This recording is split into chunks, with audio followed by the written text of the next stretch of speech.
क्यों? क्योंकि इस शरीर में जो जीव बैठा हुआ है ना, ये आप ही अपना शत्रु भी है और मित्र भी है।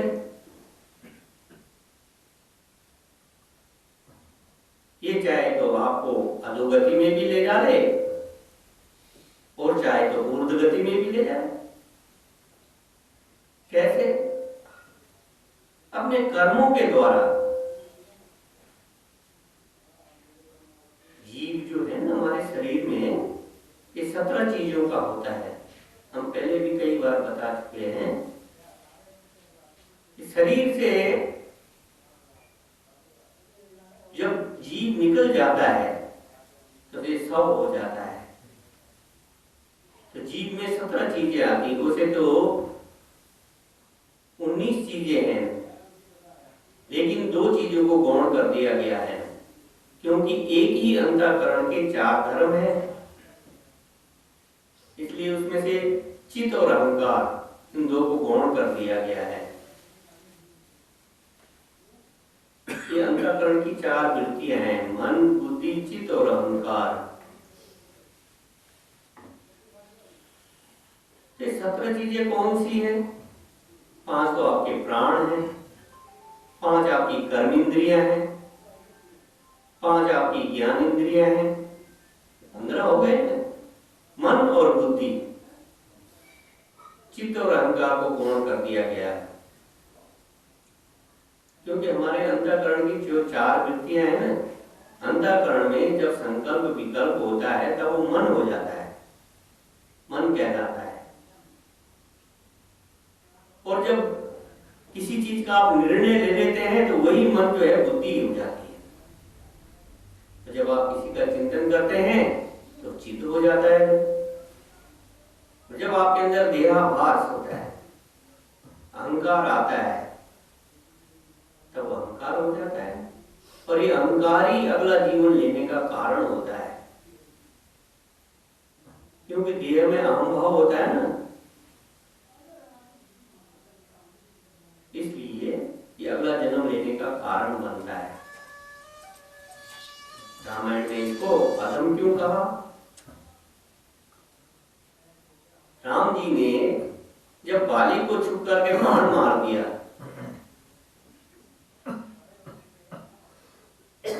तो जब बाली के प्राण चले गए तो उनकी पत्नी तारा विलाप करने लगी। तो राम जी ने अरे देखो तारा, हम चाहे कभी इनको जिंदा कर सकते हैं, लेकिन क्या ये शरीर हमेशा रहेंगे? शरीरों का एक दिन नाश होना ही है। क्यों?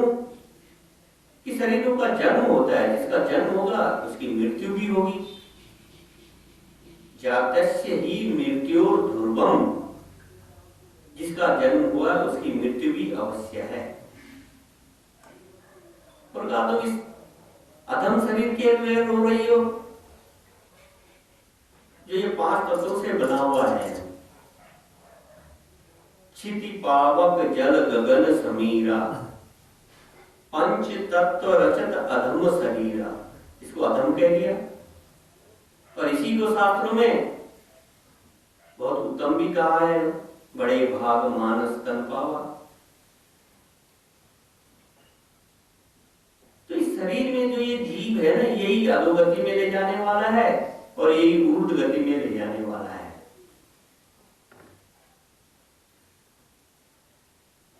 जिसका जन्म हुआ है उसकी मृत्यु अवश्य है। जो हमारा ये जो शरीर है जो जन्म लेता है, ये शरीर 6 विकारों का है।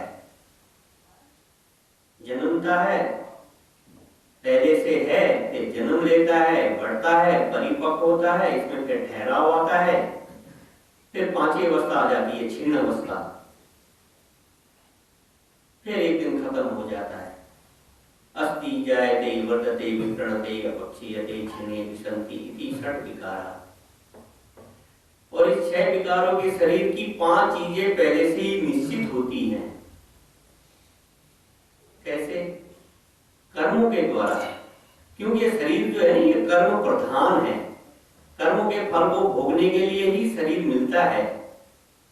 सज्जनों, याद रखना, आप शरीर से कर्म करते हैं तो उसका फल भी शरीर से ही भोगना पड़ेगा।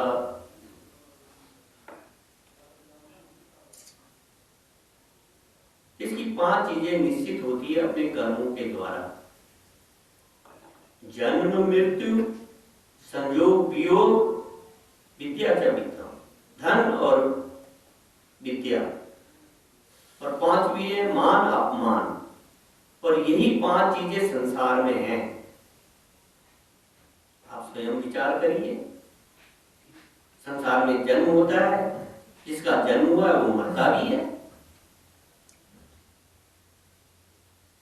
संयोग वियोग भी होते रहते हैं। अभी आप यहाँ पर बैठे हैं, हम सबका एक थोड़े समय के लिए संयोग है, फिर सब अपने अपने घर चले जाएंगे तो वियोग हो जाएगा।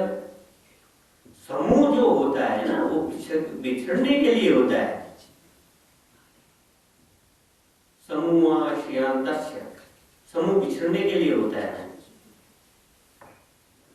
आपने रात को कहीं पर रेत का एक ढेर इकट्ठा किया, तो क्या सवेरे दिगर जितनी रेत आपने वहां पर रखी थी उतनी रहेगी? रात को हवा चली, कुछ कण इधर उधर बिखर गए।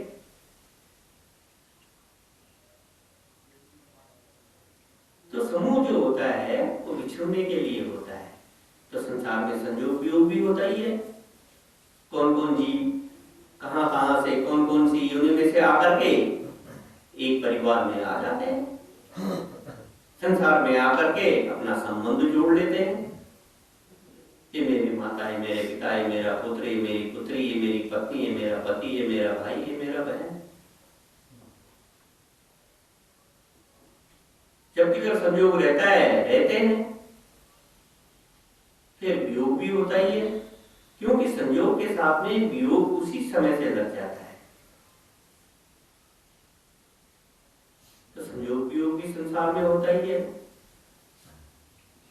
जिसके प्रारब्ध में जितनी विद्या होती है उतना वो पढ़ता है, उतनी विद्या वो ग्रहण करता है। धन भी निश्चित होता है।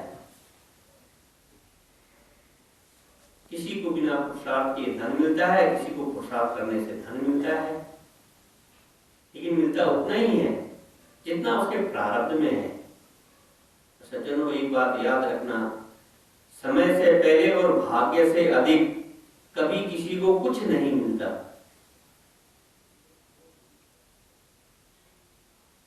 और संसार में मान अपमान भी होता है। कहीं पर किसी को फूलों के हार चढ़ रहे तो कभी उसका अपमान भी हो जाता है, गालियां भी मिलती हैं, लोग उसका जिंदाबाद मुर्दाबाद के नारे भी लगाते हैं। तो संसार में चलता रहता है। ये 5 चीजों की ये जो निश्चितता है ना, 5 चीजों के लिए ये शरीर मिला है, इसकी आयु भी कर्मों के अनुसार निश्चित है। क्योंकि जितना कर्म फल हमको भोगना है उतनी ही लंबी हमारी आयु भी रहेगी। किसी को कर्म फल भोगना पड़ता है, उसका शरीर जल्दी छूट जाता है। किसी को ज्यादा कर्म का फल भोगना पड़ता है, उसको आयु लंबी मिलती है। क्योंकि कर्म फल भोगने का माध्यम जो है वो तो केवल शरीर ही है ना, शरीर से ही भोग करके पूरे हो गए। हम कुछ कर्म के फलों को मिटा सकते हैं, क्योंकि हमारे 3 तरह के कर्म होते हैं, न्यून, मध्यम और उत्तम या प्रबल। आप उसे कंपल्सरी भी कह सकते हैं। न्यून और मध्यम कर्म के फलों को हम अपने पुरुषार्थ से हटा सकते हैं। उसके लिए अभी जैसे अब शिवरात्रि आ रही है ना, बहुत सारे उन्हें पाठ रखाए हैं, अनुष्ठान करते हैं, जप तप करते हैं और प्रयत्न करते हैं। तो जो न्यून और मध्यम कर्म के फल हैं उनको हम मंत्रों के द्वारा, जप तप के द्वारा, अनुष्ठान के द्वारा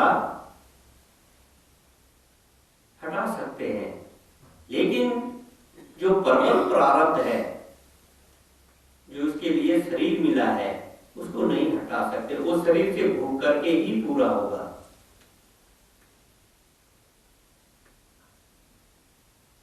इसलिए सज्जनों, कर्म करने में सावधान। क्यों? क्योंकि कर्म करने में आपका अधिकार है। होने में प्रसन्न महापुरुष कहते हैं। क्यों? कि उसके फल में आपका अधिकार नहीं है। वो तो ईश्वर का जो नियम बना हुआ है, कर्तुम सो भोक्तुम, उसी के अनुसार होगा। भगवान ने अर्जुन को कहा कि हे अर्जुन, मेरे दो तरह के कर्म हैं, कर्म करने में तू स्वतंत्र है, पर उसका फल भोगने में परतंत्र है। ये नहीं है कि महाराज हमने अच्छे बुरे दोनों कर्म किए, हमें अच्छे कर्मों का फल दे दो, बुरे कर्मों का फल किसी और के झोली में डाल दो। ऐसा नहीं होगा। अच्छे कर्म का फल स्वर्ग इत्यादि लोग आपको मिलेंगे, बुरे कर्मों का फल नरक इत्यादि लोगों में आपको जाना पड़ेगा। ये तो ईश्वर का विधान है। इसलिए संसार में रहते हुए, संसार के कार्य करते हुए, सावधानी से कर्म करते हुए, ये जीवन तो मिल गया क्योंकि अज्ञानता थी, लेकिन आप अपने अगले जीवन को संवार सकते हैं अपने कर्मों के द्वारा। इसलिए कर्म करने में सावधान। ओम शांति शांति शांति। मूर्ति पूजा मूलम गुरु पदम, मंत्र मूलम गुरु वाक्य, मोक्ष मूलम गुरु कृपा। हमने अपने आप की दे दी तुमको, आगे मर्जी आपकी ले जाओ जिस ओर, वो सतगुरुदेव भगवान। मंडप तैयार करना है, एक भजन छोटा सा बोल दीजिए, छोटा छोटा, लंबा नहीं दीजिए। वो स्वामी जी महाराज की तू ना भी सारी दाता मैनू, जे मैं तेनू भूल के विसारिया। तू ना भी सारी दाता मैनू, जे मैं तेनू भूल के विसारिया। तू ना भी सारी दाता मैनू, जे मैं तेनू भूल के विसारिया। तू भूला जग हो गया पैरी, किस किस दे मैं पैरी चापा। तू भूलिया जग हो गया पैरी, किस किस दे मैं पैरी चापा। छाती लगाई दाता मैनू, जे मैं तेनू भूल के विसारिया। छाती लगाई दाता मैनू, जे मैं तेनू भूल के विसारिया। तू ना विसारी दाता मैनू, जे मैं तेनू भूल के विसारिया। रात अंधेरी घूमन घेरी, नाव भंवर विच रुल गई मेरी। रात अंधेरी घूमन घेरी, नाव भंवर विच रुल गई मेरी। पार लगाई दाता मैनू, जे मैं तेनू भूल के विसारिया। पार लगाई दाता मैनू, जे मैं तेनू